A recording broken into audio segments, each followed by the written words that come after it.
Salam, selamat pagi, Bapak, Ibu, dan saudara-saudari yang terkasih. Sebelum kita mendengarkan firman Tuhan, marilah kita berdoa.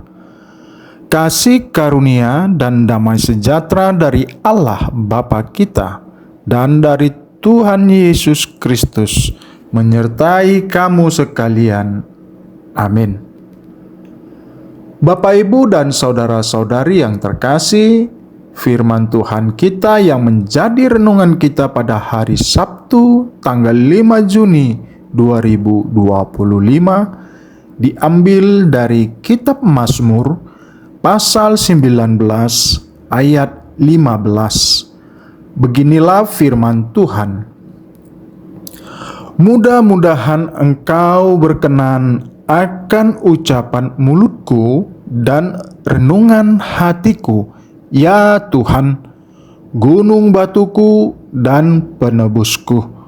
Demikianlah pembacaan firman Tuhan. Bapak, Ibu, dan saudara-saudari, pernahkah kita berada dalam situasi di mana orang menilai kita hanya dari apa yang kita katakan, tapi mereka tidak tahu isi hati kita?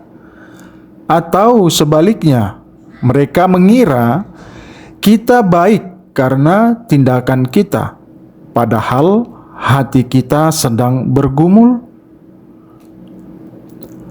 Mazmur 19 ayat 15 adalah pengingat bahwa Tuhan tidak hanya melihat apa yang keluar dari mulut kita, tetapi juga apa yang tersembunyi di dalam hati kita. Coba kita bayangkan sebuah ruangan dengan cermin besar. Di depan cermin itu, kita bisa mengatur pakaian, riasan, dan senyum. Semuanya tampak rapi.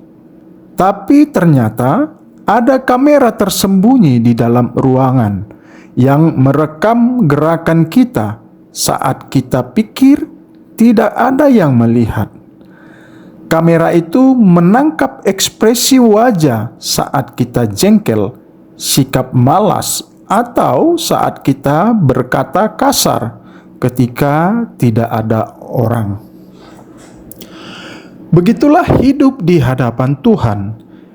Kita bisa tampak rapi di depan orang lain, tapi Tuhan melihat seluruh rekaman hati dan pikiran kita. Mazmur 19 ayat 15 adalah doa agar seluruh hidup kita yang tampak maupun yang tersembunyi berkenan di hadapannya. Daud, seorang raja besar sekaligus penyair, menyadari bahwa hidup yang berkenan di hadapan Tuhan bukan hanya soal tindakan lahiriah, tetapi juga soal pikiran dan motivasi batin.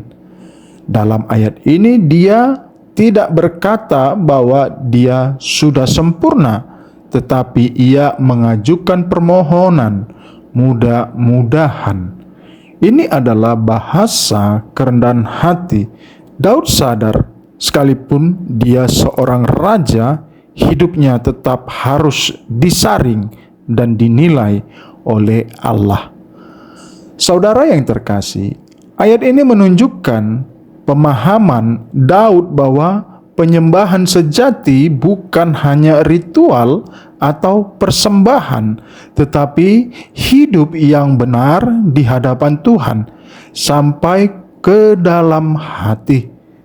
Dan kita diajak untuk hidup dalam kejujuran dan kerendahan hati, memohon agar setiap pikiran dan perkataan kita sesuai dengan kehendak Tuhan. Amin. Mari kita berdoa. Ya Tuhan, Engkau mengenal isi hati kami. Engkau tahu ketika kami berkata baik tapi menyimpan kebencian. Ketika kami melihat rohani tapi hati kami jauh dari-Mu. Ampuni kami, ajarlah kami untuk hidup dengan integritas di mulut dan di hati.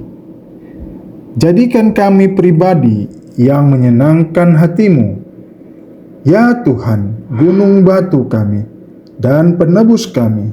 Engkaulah kekuatan kami yang sejati. Amin.